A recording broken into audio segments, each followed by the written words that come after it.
नमस्कार. माझं नाव अथर्व देशमुख. आज आपल्यासोबत जॉईन झालेले आहेत दिलीप चव्हाण सर. आणि त्यांनी पुस्तक लिहिलंय, प्रवेश परीक्षा आणि शिकवणी उद्योग. तर त्या संदर्भात आपण सरांशी या मुलाखतीत बोलणार आहोत. तर सरांचा मी थोडक्यात परिचय देतो सुरुवातीला.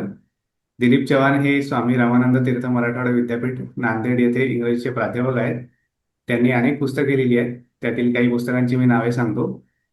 शिक्षण, जातवर्गीय वास्तव आणि समतावादी पर्याय, स्त्री शिक्षणाचा संघर्ष, साम्राज्यवाद, भाषा आणि संस्कृती, कोरोना आणि स्त्री पुरुष विषमतेचा प्रश्न, उच्च शिक्षण, प्रभुत्वाचे राजकारण, language politics under colonialism, caste, class and language pedagogy in western India, Oxford Marathi English compact dictionary, या पुस्तकाचे ते सहलेखक आहेत. तर सरांचं जे पुस्तक आहे त्याबद्दल मी सुरुवातीला थोडक्यात सांगतो. प्रवेश परीक्षा आणि शिकवणी उद्योग हे पुस्तक 2026 साली म्हणजे जून 2026 ला प्रकाशित झाले आहे. आणि या पुस्तकाचे प्रकाशन मुक्ता प्रकाशन या प्रकाशन संस्थेने केले आहे. या पुस्तकात सरांनी भारतातील शिकवणी उद्योग, प्रवेश परीक्षा आणि सध्याची शिक्षण व्यवस्था यांच्या यांच्या विद्यार्थ्यांवर आणि एकंदरीत समाजावर होणाऱ्या दुष्परिणामांवर लिहिले आहे. तसेच भारतातील प्रवेश परीक्षातील आणि सध्याच्या शिक्षण व्यवस्थेतील त्यांना जाणवणाऱ्या मर्यादांवर सरांनी पुस्तकात लिहिले आहे. आणि या संदर्भात पर्यायी व्यवस्था काय असू शकते याबद्दलही लिहिले आहे. हे सर्व सरांनी या पुस्तकात थोडक्यात मांडले आहे. म्हणजे हे पुस्तक 20 पानांचेच आहे, पुस्तिका आहे ही. तर मुलाखतीत सरांशी आपण त्यांनी या पुस्तकात मांडलेल्या मुद्द्यांवर आणि या संदर्भातील इतरही गोष्टींवर बोलणार आहोत. तर सर, सुरुवातीला थँक्यू, तुम्ही मुलाखतीला होकार दिलात आणि जॉईन झालात. हो. नमस्कार. हो सर. सर, आपण मुलाखतीची सुरुवात अशीच करू की अशा प्रकारे या विषयांवर म्हणजेच सध्याची भारतीय शिक्षण व्यवस्था, अभ्यासासाठीच्या शिकवण्या, प्रवेश परीक्षा यांवर लेखन करावे असे तुम्हाला का वाटले? मी लहानपणापासून अगदी छोट्या गावामध्ये ट्युशन इंडस्ट्री बघितलेली आहे. तिचं स्वरूप छोटं होतं. मला स्वतःला कुटुंबामध्ये चौथ्या पाचव्या वर्गापासून या ना त्या अशा खाजगी शिकवणीला पाठवलं जायचं. तर मला स्वतःला वाटत आलेलं आहे की मी त्या शिकवणी उद्योगाचा बळी होतो लहानपणी. माझं बालपण अंशतः शिकवणी उद्योगाने हिरावून घेतलं. आणि गेल्या काही वर्षांपासून मी नांदेड या शहरामध्ये राहतो, जे महाराष्ट्रामधलं 11वी-12वी विज्ञान या पातळीवरचं शिक्षणाचं एक मोठं व्यापारी केंद्र आहे. या शहरामध्ये 400हून अधिक कोचिंग क्लासेस आहेत. आणि जवळच लातूर आहे, त्या शहरामध्ये सुद्धा खूप मोठा उद्योग आहे. आपल्या भारतामध्ये कोटा म्हणून एक शहर खूप प्रसिद्ध आहे 11वी-12वी विज्ञानाच्या शिकवणी उद्योगासाठी. तिथे शेकडो विद्यार्थ्यांनी आत्महत्या केली. कोटा शहराचं जे वार्षिक उलाढाल आहे कोचिंग इंडस्ट्रीची, ती 5,000 कोटी एवढी आहे. आणि नांदेड शहराची काही त्यापेक्षा कमी असेल असं मला वाटत नाही.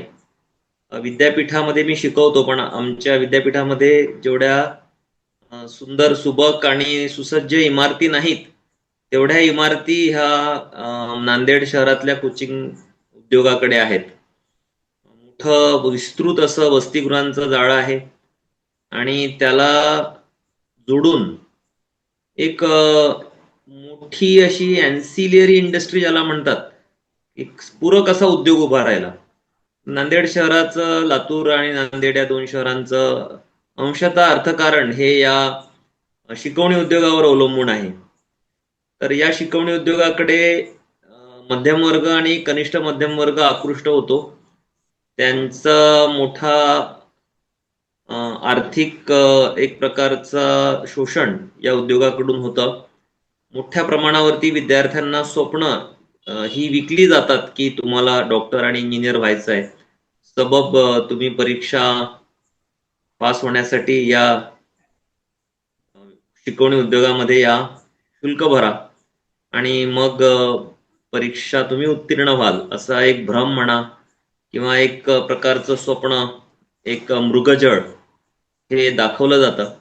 आणि त्यातून नांदेड शहरामध्ये तरी माझा अंदाज आहे की 50,000 ते 1,00,000 विद्यार्थी हे या इंडस्ट्रीमुळे आलेले असतात.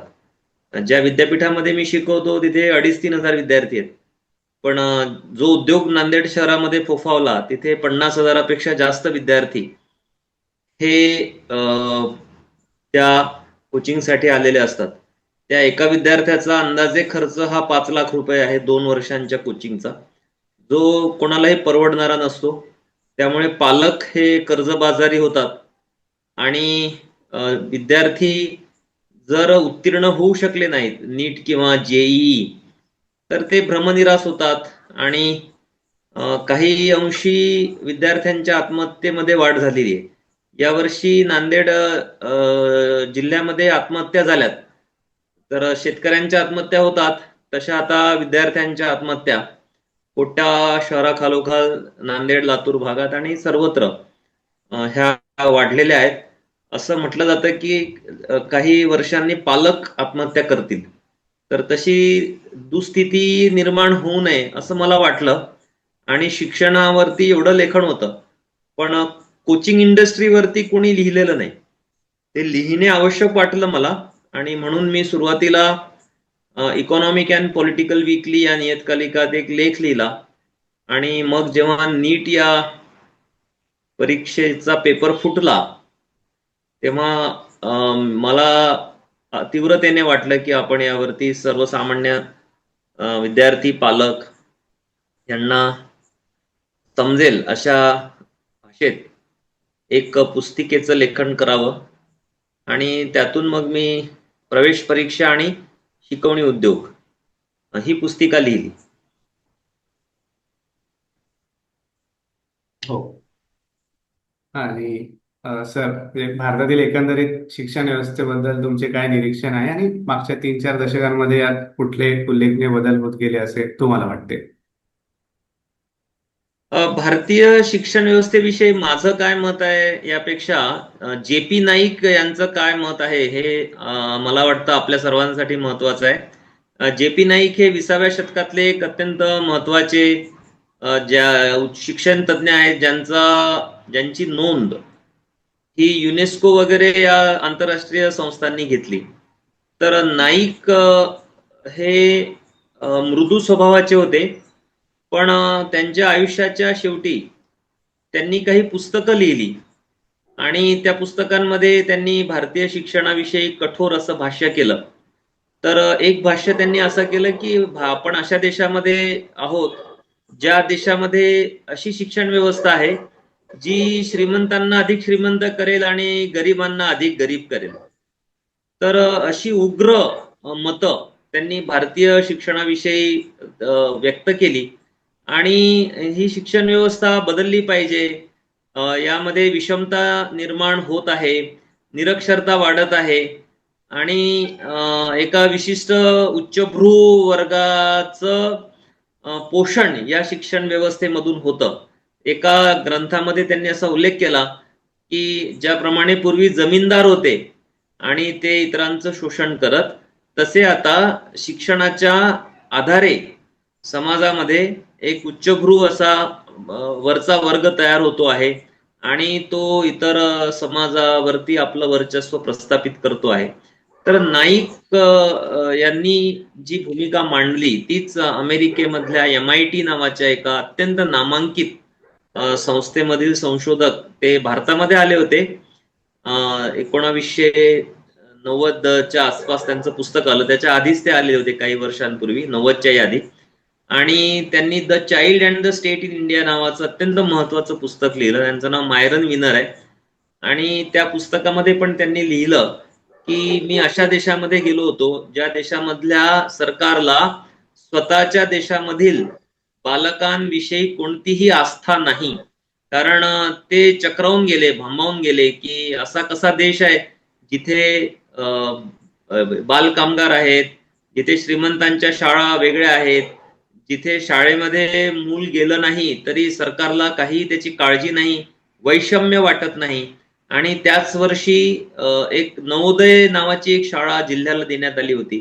संपूर्ण जिल्ह्यामध्ये एखादं ओयासिस असावं अशी एक आदर्श शाळा योजना ही सरकारने जाहीर केली आणि मायरन विनर खूप व्यथित झाले आणि त्यांनी the child and the state in India पुस्तकामध्ये आपली व्यथा जी आहे ती व्यक्त केली त्यानंतर जे आंतरराष्ट्रीय शिक्षण विषयक जे अहवाल आलेत आणि जे निर्देशांक वेळोवेळी जाहीर झाले, त्यामध्ये असं दिसलं की आपल्याकडे भारताची जी शिक्षणाचा जो स्तर आहे तो आंतरराष्ट्रीय पातळीवरती खूप तळाशी आहे.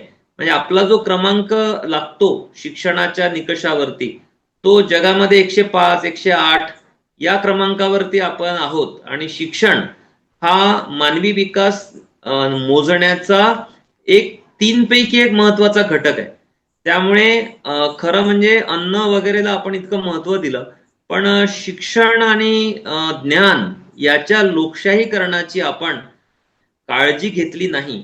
अलीकडे तर अनिर्बंध खाजगीकरण आहे. 75% उच्च शिक्षणामधले विद्यार्थी हे खाजगी शिक्षण संस्थांमध्ये शिकतायत.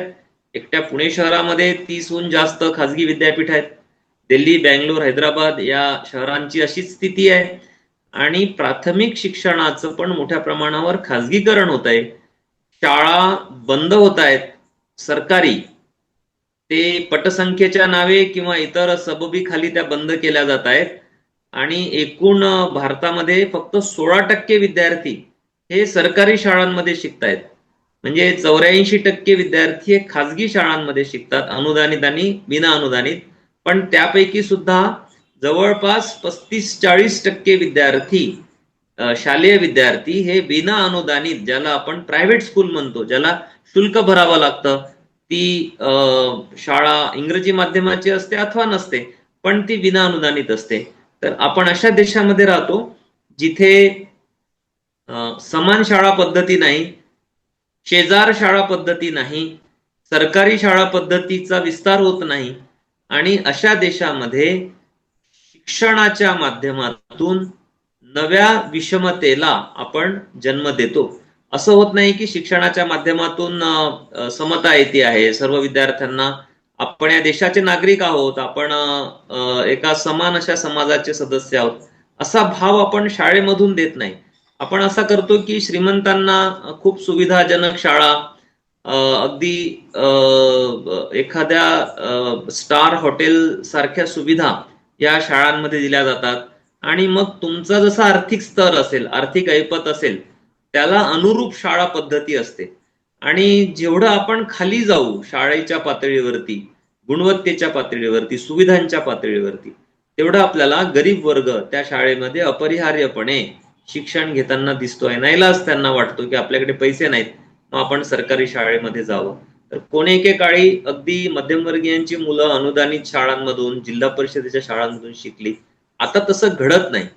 तर एवढी विषम अशी शाळा रचना ही जगामधल्या विकसित देशांमध्ये नाही. म्हणजे चीनमध्ये नाही, अमेरिकेमध्ये नाही, जर्मनीमध्ये नाही, फिनलँडमध्ये नाही, इंग्लंडमध्ये नाही. आपण नेहमी इंग्लंड आणि अमेरिकेला नावं ठेवतो की भांडवलदारी देश आहेत. इंग्लंड हा कोणेके काळचा वासाहतिक शोषण करणारा देश आहे, अमेरिका हा साम्राज्यवादी देश आहे. पण या देशांमध्ये इतकी अशी बहुस्तरीय, ज्याला असं म्हणता येईल की निकृष्ट दर्जाची शाळा पद्धती किंवा शिक्षण प्रणाली अस्तित्वात नाही. ते देश जगावरती आपलं वर्चस्व ठेवतात किंवा एक प्रभाव ठेवतात. याचं कारण म्हणजे त्यांनी त्यांच्या शालेय शिक्षण पद्धतीच्या गुणवत्तेची खूप काळजी घेतली, अर्थपुरवठा केला, समान शाळा पद्धती अनुसरण्याचा प्रयत्न केला, शेजार शाळेचं तत्व स्वीकारलं कायदा करून.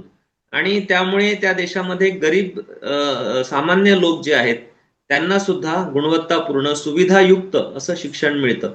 भारतामध्ये तसं घडत नाही. म्हणून अगदी अलीकडे युनिव्हर्सिटी ग्रँट्स कमिशनचे माजी अध्यक्ष सुखदेव थोरात सर यांनी सुद्धा वारंवार नाराजी व्यक्त करणारं लेखन केलं की आपण कुठे जात आहोत. तर एकंदर मला असं वाटतं की एक शैक्षणिक अधोगतीचा काळ आहे, जिथे अनिर्बंध खाजगीकरण एका बाजूला होत आहे आणि दुसऱ्या बाजूला अनुदानित सरकारी अशा शाळांमधून आणि महाविद्यालयांमधून गुणवत्ता आणि सुविधा यांची वजाबाकी होती आहे. तर अशा एका गर्तेमध्ये भारतीय शिक्षण हे सापडलेलं आहे. हो. आणि सर, भारतातील प्रवेश परीक्षांच्या इतिहासाबद्दल सांगू शकाल का? म्हणजे तुम्ही पुस्तिकेत असे म्हटले आहे की भारतातील विविध अभ्यासक्रमांच्या प्रवेश परीक्षांचा इतिहास फार जुना नाही. आपल्याकडे प्रवेश परीक्षा काही खूप दशकांपासून घेतल्या जातात असं नाही. अगदी काही वर्षांपूर्वीपर्यंत म्हणजे 20 वर्षांपूर्वीपर्यंत 12वी या अ, बोर्डाच्या परीक्षेच्या आधारे आपल्याकडे फार्मास्युटिकल असेल किंवा मेडिकल जे कोर्सेस असतात BA, MS, MBBS याचे प्रवेश होत असत. पण कालांतराने असं झालं की या बोर्डांच्या परीक्षांना काही ना काही पद्धतीने प्रश्नांकित करण्यात आलं आणि मग प्रवेश परीक्षेचं एक वातावरण तयार करण्यात आलं. या विरोधामध्ये काही न्यायालयामध्ये धाव घेतली गेली, पण सर्वोच्च न्यायालयाने 2005 मध्ये एक निर्णय देऊन प्रवेश परीक्षांचं विवेकीकरण केलं, म्हणजे रॅशनलाइज केलं त्या संपूर्ण प्रक्रियेला. आणि आता प्रवेश परीक्षा ह्या स्थिर झाल्यात. आता अगदी फर्स्ट इयर LLB याला प्रवेश घ्यायचा असेल तर प्रवेश परीक्षा आहे. D.Ed करायचं असेल प्रवेश परीक्षा आहे. तुम्हाला सेंट्रल युनिव्हर्सिटीमध्ये ऍडमिशन घ्यायची असेल प्रवेश परीक्षा आहे. इंजिनियर व्हायचंय प्रवेश परीक्षा, मेडिकलला प्रवेश परीक्षा. तर बहुतेक सर्व महत्वाच्या अभ्यासक्रमांसाठी प्रवेश परीक्षा ह्या लागू करण्यात आलेल्या आहेत. याच जर वेगाने आपण पुढे गेलो तर उद्या असं होईल की फर्स्ट इयर BSc ला प्रवेश घ्यायचा आहे तर कुठली तरी प्रवेश परीक्षा द्या, फर्स्ट इयर BA ला घ्यायचा आहे तर प्रवेश परीक्षा द्या, असं होऊ शकतं. आता अगदी ग्रामीण भागामध्ये जिथे कुठल्या सुविधा नाहीत अशा गावांमध्ये सुद्धा लॉ कॉलेजेस आहेत खरं म्हणजे, पण तिथे प्रवेश घेण्यासाठी प्रवेश परीक्षा द्यावी लागते. मग तुम्ही प्रवेशासाठी पात्र होता. तर प्रवेश परीक्षा हा एक बझवर्ड झालेला आहे, म्हणजे एक प्रकारचा परवलीचा शब्द झालेला आहे विद्यार्थ्यांमध्ये. आणि विशेषतः आपल्याकडे शिक्षणाच्या माध्यमातून आर्थिक उन्नती साधण्याची एक शक्यता असते भारतामध्ये आहे. त्यामुळे आपला मुलगा किंवा मुलगी डॉक्टर किंवा इंजिनियर झाली पाहिजे असं पालकांना वाटतं, ते साहजिक आहे. आणि मग त्यांच्या या संवेदनाची आहे, त्यांची जी एक इच्छा आहे, त्यांचं जे स्वप्न आहे त्यावरती बाजार स्वार होतो आणि बाजार उभा राहतो तो शिकवणी उद्योगाचा. ते शिकवणी उद्योग जो आहे तो आपल्या या प्रवेश परीक्षांच्या आधारे खरं तर उभा राहतो. आणि ते आपण बघितलं की JEE किंवा नीट या 2 परीक्षांना घेऊन एक मोठा शिकवणी उद्योग हा उभा राहिला. तर आपल्याला प्रवेश परीक्षा आणि शिकवणी उद्योग यांच्यामधलं जे अदृश्य म्हटलं तर जे नातं आहे, जे संबंध आहे जो, तो समजून घ्यावा लागतो.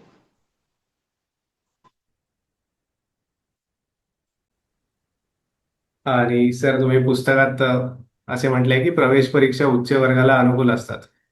तर असे तुम्हाला का वाटते? आणि या संदर्भात जमल्यास काही उदाहरणे देऊ शकाल का? प्रवेश परीक्षा ह्या खूप केंद्रवर्ती पद्धतीने हाताळल्या जातात. अमेरिकेमध्ये सॅट नावाची एक परीक्षा असते आणि चीनमध्ये गावकाव नावाची एक परीक्षा आहे मोठी. त्या अतिभव्य दिव्य विशाल ह्या परीक्षा असतात.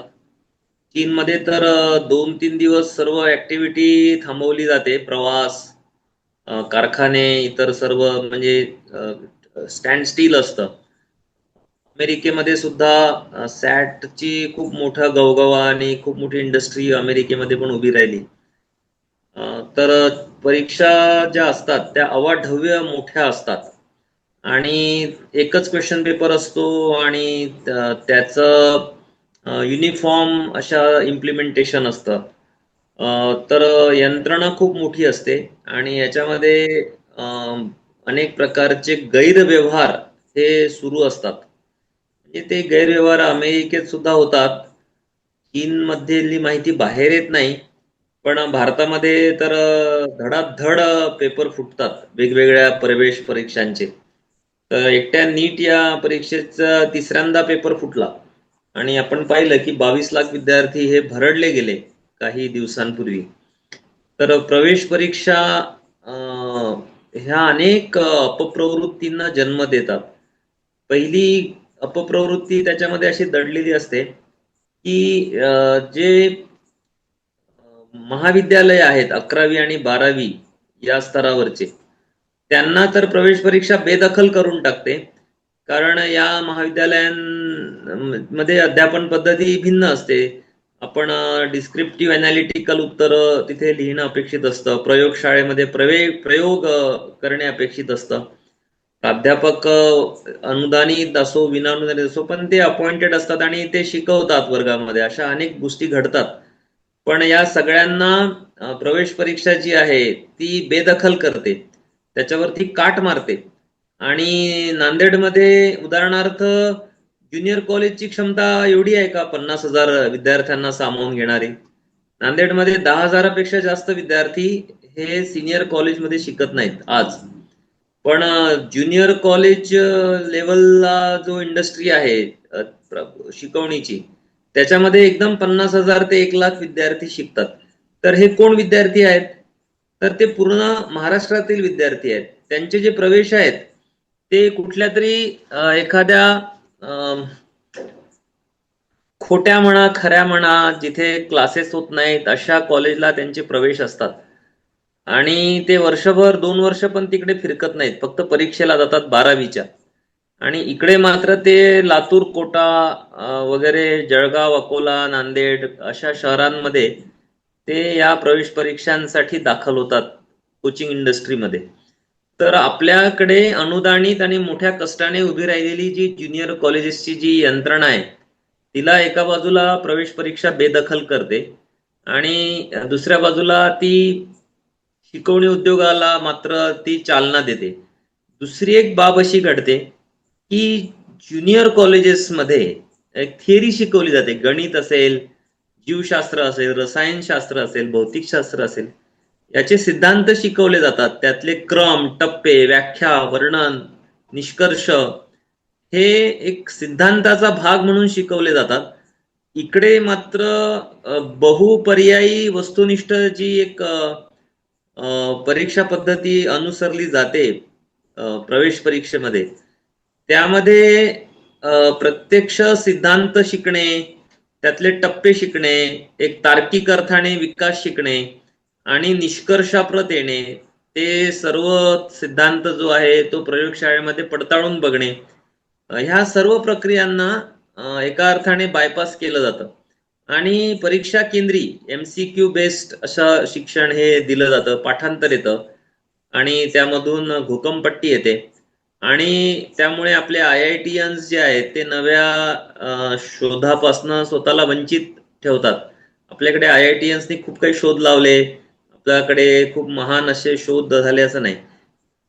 चीन भारताच्या खूप पुढे आहे की 28 पट पेटंट चीन मध्ये जास्त फाईल होतात. आपल्याकडे कुठलं नोबेल प्राइज आपल्याला मिळत नाही. कुठला महत्वाचा शोध असा भारतीय वैज्ञानिकांनी लावला असं दिसत नाही. तर ही तक्रार माझी किंवा कोणाची नाही, ती दस्तूरखुद्द नारायण मूर्ती यांची तक्रार आहे. तर अशा पद्धतीने आपण बहुपर्यायी वस्तुनिष्ठ अशा ज्याला शिक्षण शास्त्रामध्ये कोणतीही मान्यता नाही, पावलो फ्रेरी असो की JP नाईक असो की सुखदेव थोरात असो, अशा कोणी पण अशा MCQ मधनं आपल्या खरोखर ज्ञानाची तपासणी होते असं मांडलेलं नाही. मात्र केवळ वस्तुनिष्ठ अशा गुणवत्तेपूर्ण निवडीच्या निकषाच्या आधारे ह्या प्रवेश परीक्षांचा तर्क हा उभा राहिला आणि त्यामध्ये केंद्रीकरण खूप झालं. म्हणजे NCERTची जी पाठ्यपुस्तकं आहेत CBSE वगैरे शाळांमध्ये, त्या पाठ्यपुस्तकांना खूप महत्व दिलं जातं. राज्य सरकारांना पदार्थ मानलं जातं. राज्य सरकारांचे जे बोर्ड्स असतात म्हणजे मंडळ, माध्यमिक उच्च माध्यमिक जे मंडळ आहेत त्यांना बेदखल, त्यांचे अभ्यासक्रम बेदखल, त्यांचे पाठ्यपुस्तकं बेदखल, त्यांचे प्राध्यापक जे आहेत त्यांना बेदखल केलं जातं. आणि यातून असं होतं की एक कमालीचं केंद्रीकरण हे आकाराला येतं. ज्याला वन नेशन वन एक्झाम असं अलीकडच्या एक फॅशनेबल जार्गन वापरलं जातं. आणि त्यातून भारताच्या एका अर्थाने ज्याला आपण फेडरल सिस्टम म्हणतो, संघराज्य प्रणाली म्हणतो, की आपण केंद्र आहोत आणि आपण राज्य पण आहोत. आणि शिक्षण हे दोन्ही कडे त्याचा उल्लेख आहे. त्या समवर्ती सूचीमध्ये दोघांनाही अधिकार आहे. तर त्यामध्ये राज्याचा अधिकार हा काढून घेतला जातो. आणि म्हणून तमिळनाडू सारखं राज्य जे आहे ते कठोरपणे या परीक्षा प्रणालीच्या विरोधामध्ये उभं राहिलं. कारण या राज्यामध्ये जे शिक्षण व्यवस्था जी आहे ती भारतातली सर्वात वरची आहे, हे ऑफिशियली सिद्ध झालं, पाहण्यांमध्ये सिद्ध झालं. तर तमिळनाडूने महाराष्ट्राला मागे सारलं आणि शैक्षणिक विकासाच्या पातळीवरती अव्वल स्थान प्राप्त केलं. आणि तिथे जे विद्यार्थी आहेत ते तमिळ माध्यमातून शिकतात. त्यांचा बोर्डातला निकाल हा खूप चांगला असतो, मात्र ते नीट सारख्या एका अर्थाने घोकमपट्टीवर आणि ट्युशन इंडस्ट्रीवर पोचल्या गेलेल्या परीक्षा प्रणालीमध्ये अनुत्तीर्ण होतात. तर तमिळनाडूमध्ये एक एस अनिता नावाची 17.5 वर्षांची मुलगी होती. तिने मेरिट तिचा जो आहे, गुणवत्ता जी आहे ती सिद्ध केली होती बोर्डाच्या परीक्षेमध्ये. पण नीट परीक्षेमध्ये तिला खूपच कमी मार्क्स मिळाले आणि तिने आत्महत्या केली. ही अत्यंत गरीब दलित समाजामधली मुलगी होती, ग्रामीण भागामधली होती. तिच्या घरामध्ये शौचालय सुद्धा नव्हतं. इतक्या मागास प्रतिकूल अशा पार्श्वभूमीमधून ती आली होती. पण ती नीट सारखी परीक्षा जी घोकमपट्टीवर आहे, यांत्रिक पठणावर ती आधारलेली आहे, तिच्यामध्ये तिला काही सुचलं नाही की आपण कशी उत्तरं द्यावीत. तर तिच्याकडे ज्ञान होतं, ते ज्ञान सिद्ध झालेलं आहे. असं असूनही तिला वंचित राहावं लागलं. या मुलीने आत्महत्या केली. आणि एक प्रश्न उभा राहिला की ग्रामीण भागामधले कनिष्ठ वर्गीय सर्वसामान्य कुटुंबातले, ज्याला आपण म्हणतो, अशा कुटुंबातील विद्यार्थी जे कोचिंग इंडस्ट्री जॉईन करू शकत नाही किंवा प्रवेश परीक्षेची फी भरू शकत नाही, शहरात जाऊन परीक्षा देऊ शकत नाही, त्यांना तेवढं ज्ञान नाही, त्यांच्याकडे संगणक वगैरे हे सगळं ऑनलाईन जी इंडस्ट्री आहे प्रवेश परीक्षांची, याला पण ते सामोरे जाऊ शकत नाही. अशा वर्गातील म्हणजे अशा समाजातील विद्यार्थ्यांच्या गुणवत्तेचा प्रश्न हा निर्माण होतो. म्हणजे त्यांची गुणवत्ता ही सिद्ध होत नाही अशा बाजारू आणि स्पर्धात्मक अशा परीक्षा प्रणालीमध्ये. तर अशी आव्हानं ही या परीक्षा प्रणालीमधून तयार झालेली आहेत, जी गंभीर आहेत. हो. आणि सर, म्हणजे या प्रवेश परीक्षा उच्च वर्गाला कशा प्रकारे अनुकूल असतात असं तुम्हाला वाटतं? यामध्ये काय होतं की यांत्रिकपणे पाठांतरावरती भर दिला जातो. आणि कनिष्ठ वर्गीय जे विद्यार्थी असतात त्यांना लहानपणापासून ज्ञान आणि श्रम, ज्ञान आणि व्यावहारिक जीवन याची सांगड घालण्याची सवय असते. कारण हे श्रमजीवी वर्गातले विद्यार्थी असतात. यांचे आई वडील, पालक, आजी आजोबा, बहीण हे कुठल्या ना कुठल्या प्रकारच्या उत्पादक अशा श्रमामध्ये गुंतलेले असतात. मात्र वरचा वर्ग जो आहे तो कुठल्याही शारीरिक श्रमामध्ये गुंतलेला नसतो. म्हणून त्याचा सारा प्रयत्न भारतामध्ये प्राचीन काळापासून हा ज्ञानाचं अमूर्तीकरण करण्याकडे होता. आणि श्रम, व्यावहारिक जीवन आणि त्याच्यामध्ये असलेली उत्पादकता याला आपण कमी लेखतो. म्हणजे जे लोक चामडं कमवतात, जे शेती कसतात, जे वस्तूंची निर्मिती करतात, कपडे शिवतात, या सर्व श्रमाला आपण त्याचं अवमूल्यन करतो. स्त्रिया कुटुंबामध्ये श्रम वेचतात, त्या घराची निगा राखतात, स्वच्छता ठेवतात, त्याचं स्वयंपाक करतात. त्या सर्व श्रमांचं अवमूल्यन हे समाजामध्ये केलं जातं, त्यांची अवहेलना केली जाते.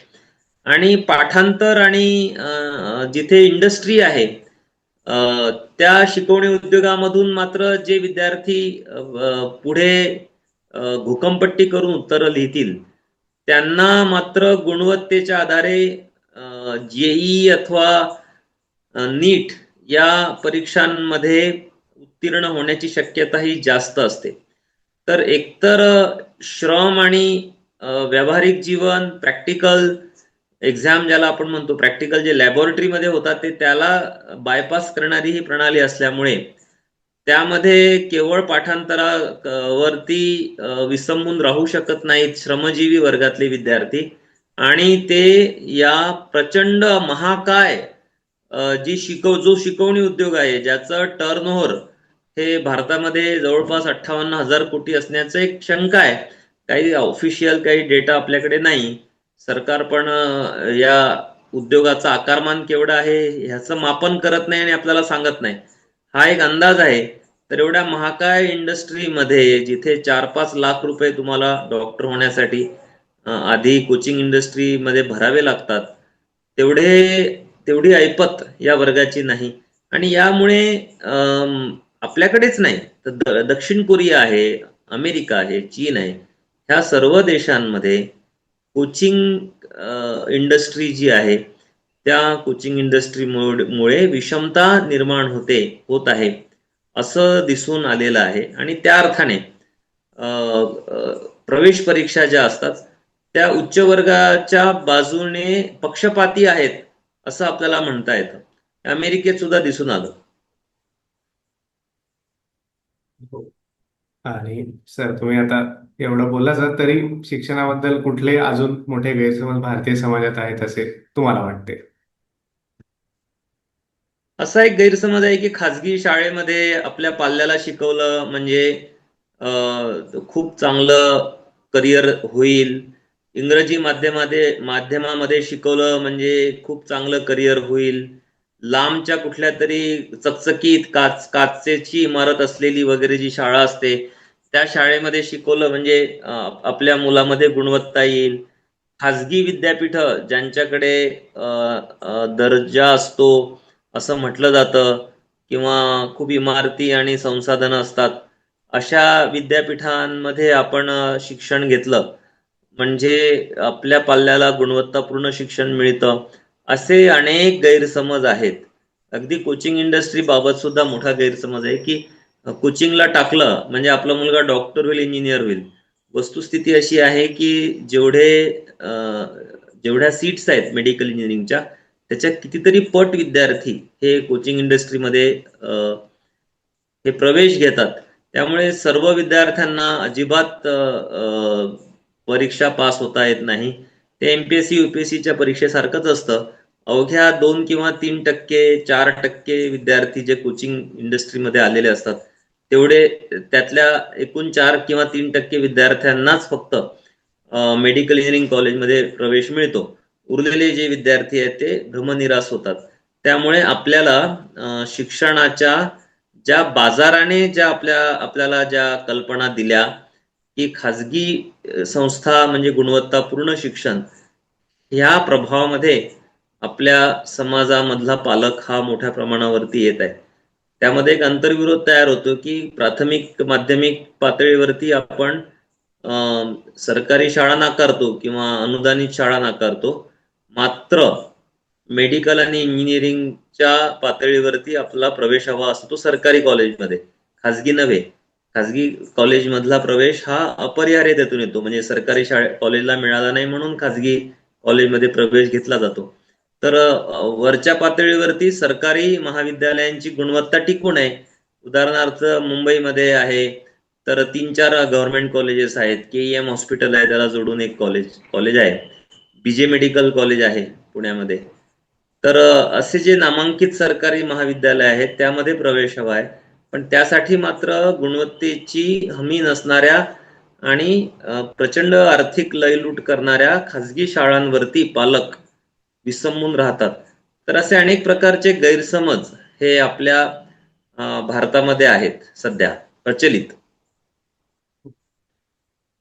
आणि सर, तुम्ही या पुस्तिकेच्या शेवटी असे लिहिले आहे की खाजगी शाळा पद्धती, शिकवणी उद्योग आणि स्पर्धात्मक केंद्रावरती प्रवेश परीक्षा यांना बरखास्त करून नवी न्याय्य शिक्षण प्रणाली निर्माण केली पाहिजे. तर तुम्हाला या गोष्टी अस्तित्वात असतील तर शिक्षण प्रणाली न्याय्य नसेल असे का वाटते? सुरुवात आपण चर्चेची अशी केली आहे की आपल्या शिक्षण व्यवस्थेमधली वैगुण्य काय आहेत. तर त्यामध्ये बहुस्तरीय शाळा प्रणाली म्हणजे आपल्या आर्थिक स्तरानुसार शाळा हे जे धोरण आहे हे जगावेगळं धोरण आहे. असं धोरण अनेक देशांमध्ये नाही आहे, ते भारतामध्ये आहे. ते एक मोठं वैगुण्य आहे. दुसरी एक बाब अशी आहे की भारतामध्ये 35 कोटी अंदाजे विद्यार्थी आहेत. ही चीनच्या खालोखाल असलेली विद्यार्थी संख्या आहे आणि अमेरिकेच्या लोकसंख्ये एवढी संख्या ही विद्यार्थी दशेमध्ये आहे. त्यामुळे या संख्येने बहुल अशा आकारमानाने मोठ्या जनविभागाकडे भारतातला व्यापारी वर्ग हा बाजारपेठ म्हणून बघणार नाही, असं होत नाही, असं होणार नाही आणि तसं झालेलं नाही.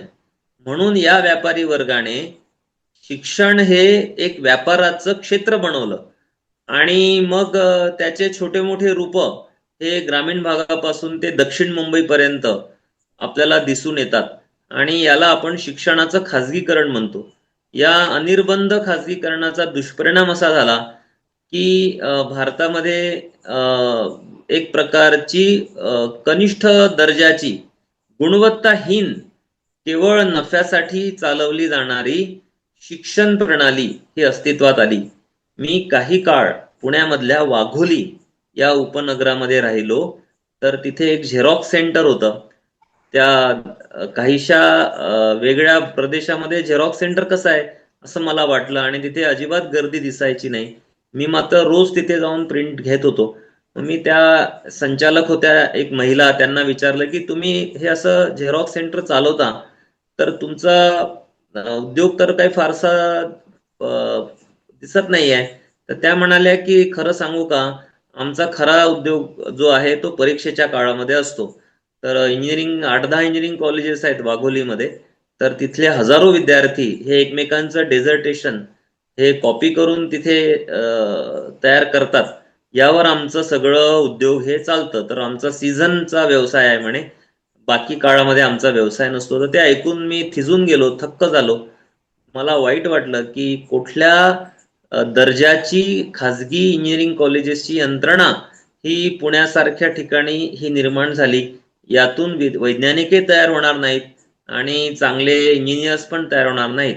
नांदेडमध्ये ज्या विद्यापीठात मी शिकवतो त्या विद्यापीठाच्या समोरचा पूल कोसळला आणि संपूर्ण महाराष्ट्र हादरला की काही महिन्यांपूर्वी बांधलेला पूल कोसळतो कसा.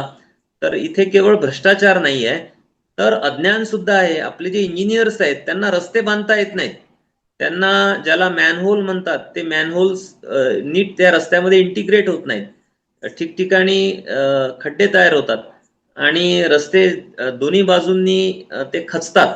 असे अनंत प्रश्न रस्त्यांचे आहेत. याच्या मागे आपल्या इंजिनियर्सचं अपयश आहे. आपल्याकडे असे इंजिनियर्स आपण तयार करू शकलेलो नाही की जे दिलेलं काम, नेमून दिलेलं काम हे गुणवत्तापूर्ण असं करतील. तर हे अपयश आहे. म्हणून खाजगीकरण जे आहे ते कुठल्याही अर्थाने हे समाजाला उपकारक नाही. ज्ञानाचं लोकशाहीकरण त्यातून होणार नाही. समाजामध्ये संशोधनाला वाव मिळणार नाही आणि आपण अधिक उन्नत अशा समाजाकडे, लोकशाहीपूर्ण, समताधिष्ठित, न्यायपूर्ण अशा समाजाची वाट खाजगीकरणाच्या माध्यमातून आपण धरू शकत नाही. म्हणून खाजगीकरणावरती बंदी असावी, बहुस्तरीय शाळा प्रणालीवरती बंदी असावी आणि कोचिंग उद्योगावरती बंदी असावी. म्हणजे यातून निव्वळ बाजार फोफावतो, गुणवत्तेची वजाबाकी होते आणि सर्वसामान्य जे लोक आहेत त्या लोकांच्या ज्या शिक्षणाविषयीच्या ज्या आकांक्षा असतात, त्यांची जी स्वप्न असतात ती चिरडली जातात, त्यांचा चक्काचूर होतो.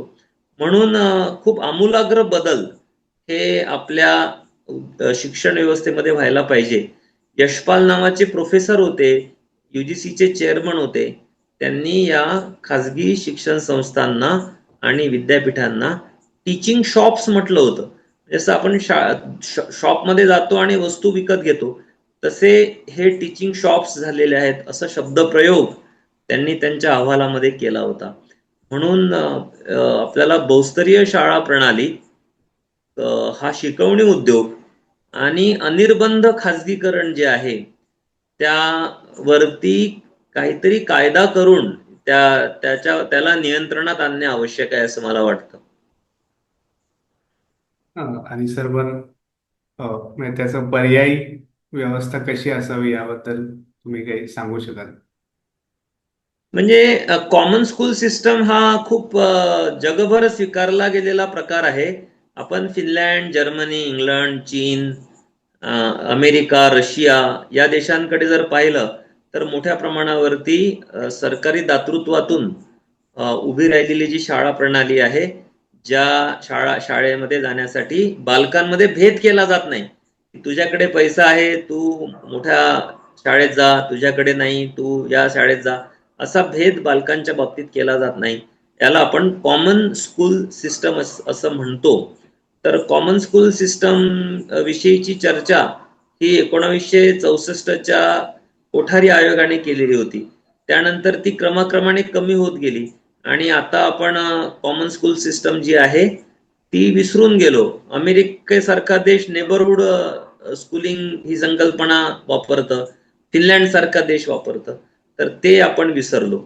आता जर्मनी, फिनलँड हे लोक एंट्रन्स एक्झाम घेत नाही, तर ते काय करतात की 7वी, 8वी, 5वी, 9वी, 10वी यामध्ये त्या विद्यार्थ्याने खेळामध्ये काय प्रावीण्य मिळवलं, चित्रकलेमध्ये काय प्रावीण्य मिळवलं, किंवा सामाजिक कार्य असेल, वनीकरण असेल, नैसर्गिक एक प्रकारची संवेदना असेल, हॉबीज असतील, त्याच्यामध्ये मिळवलेलं जे प्रावीण्य आहे त्याला पण ते मार्क्स देतात. 10वी, 11वी, 12वी त्यांच्या भाषेत जे काही असेल 10वी 12वी पर्यंत त्याच्यामध्ये मिळवलेली गुणवत्तेला पण काही त्याला मान्यता देतात. आणि कल कल चाचणी केली जाते. आपल्याकडे काय आहे की कोणाला पण पालक सांगतात की तू इंजिनियर हो, तू डॉक्टर हो. इकडे तसं नाही, ते कल कल बघितला जातो आणि ह्या सगळ्यांचं सरासरी काढून त्या विद्यार्थ्याच्या प्रवेशाची निश्चिती केली जाते. तर ह्या सगळ्यांना आपण बायपास केलं. आपण हॉबीजकडे दुर्लक्ष करतो, आपण कलागुणांकडे दुर्लक्ष करतो, चित्रकला असेल, आपण खेळांकडे दुर्लक्ष करतो. कुठल्या शाळेला क्रीडांगण नाही? तुम्ही मुंबईमध्ये बघा, पुण्यामध्ये बघा, मी नांदेडमध्ये राहतो, कुठल्याही शाळेला क्रीडांगण नाही, कुठल्याही शाळेमध्ये प्रयोगशाळा नाही, कुठल्याही शाळेमध्ये ग्रंथालय नाही, कुठल्याही शाळेमध्ये छंदाचे वर्ग घेतले जात नाहीत. फिनलँडची सर्वोत्तम शिक्षण व्यवस्था आहे जगात, याच्या मुळाशी छंद आहेत. आपल्याकडे चेस शिकायचं आहे, कोचिंग क्लास लावा. ॲबॅकस शिकायचं आहे, कोचिंग क्लास लावा. स्विमिंगला जायचं आहे, कुठल्या तरी प्रायव्हेट स्विमिंग पूलला जा. लॉन टेनिस आहे, टेबल टेनिस आहे, बास्केटबॉल आहे, हॉकी, क्रिकेट आहे, तर बाहेरचे क्लब्स आहेत तिकडे लावा. तर शाळेमधून आपण कलागुणांचं शिक्षण, कौशल्यांचं शिक्षण आणि सर्वात महत्वाचं म्हणजे की आपल्या हॉबीज म्हणजे आपण त्याला छंद म्हणतो, त्या छंदांचं शिक्षणाची वजाबाकी केली गेली. तर यातून विद्यार्थ्यांचं नुकसान झालं. एक विचारवंत होते सुधीर बेडेकर नावाचे, त्यांनी वर्णन केलं की शाळा काय आहे, तर यंत्रामधून जसा ऊस इकडून रसदार ऊस टाकला जातो आणि तिकडे ते त्याचं जे पिचाड आहे ते बाहेर पडतं, तसं शाळेमधनं निरागस मुलं ही प्रवेश घेतात आणि शेवटी ते ऊसासारखे पिळून निघतात. तर इतकं भयंकर वर्णन हे सुधीर बेडेकरांनी शाळांचं केलेलं होतं. तर अशा शाळा ह्या अंतर्बाह्य बदलाव्या लागतील. मुलांची संवेदना समजून घेणारी, त्यांच्या कलागुणांना वाव देणारी, त्यांचं खेळ असेल, त्यांच्या हौस असेल, छंद असतील, यांना सुद्धा समान लेखणारी शाळा प्रणाली आपल्याला आणावी लागेल. आणि त्यासोबतच अनिर्बंध जे खाजगीकरण आहे त्या खाजगीकरणावरती निर्बंध आपल्याला आणायला पाहिजे. 11वी 12वीच्या शाळांचं पुनरुज्जीवन करावं लागेल आणि त्यांच्या बोर्डाच्या निकालाला मान्यता देऊन प्रसंगी तुम्ही सीसीटीव्ही कॅमेरे लावा, कॉपी होणार नाही असं बघा, पण त्या बोर्डांना बेदखल करून कुठली तरी नीट परीक्षा जी लातूरच्या त्या कोचिंग क्लासच्या मालकाने अक्षरशः एखाद्या बॉलिवूडच्या चित्रपटात दाखवावं तसे ते नेटचे पेपर विकले, तर त्याच्यामध्ये गुणवत्ता कुठे आहे हा प्रश्न आपण विचारायला पाहिजे. आणि म्हणून प्रवेश परीक्षांच्या ऐवजी 12वीच्या सरकारी बोर्डांनी घेतलेली जी परीक्षा आहे तिच्यावरती प्रवेश व्हायला पाहिजे आणि त्याच्यामध्ये सुद्धा छंद, कलागुण आणि खेळ याचे मार्क्स विद्यार्थ्यांचे ऍड झाले पाहिजे त्या एंट्रन्स एक्झाम ऐवजी जे काही प्रवेश प्रणाली असेल त्यामध्ये.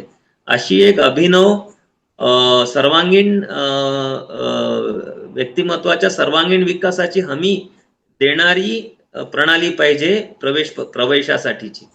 तर याच्यामध्ये काही गैर नाही आहे, कुठलाही एक्सेंट्रिक असा हा थॉट नाही आहे. हा विवेकशील, न्यायपूर्ण असा हा विचार आहे असं मला वाटतं. तर माझ्या पुस्तिकेचा शेवट मी यांनीच केला की आपल्याला नव्या अशा शिक्षण प्रणालीच्या दिशेने जायला हवं. हो. Sir, thank you. तुम्ही मुलाखत दिली आणि मला वाटतं मुलाखत खूप चांगली झाली. सरांची जी पुस्तिका आहे ती विकत घेण्याची लिंक मी या व्हिडिओच्या डिस्क्रिप्शन मध्ये देत आहे. ज्यांना इंटरेस्ट असेल ते चेक करू शकता. Sir, thank you. थँक्यू. धन्यवाद अथर्व. थँक्यू. हो, थँक्यू सर.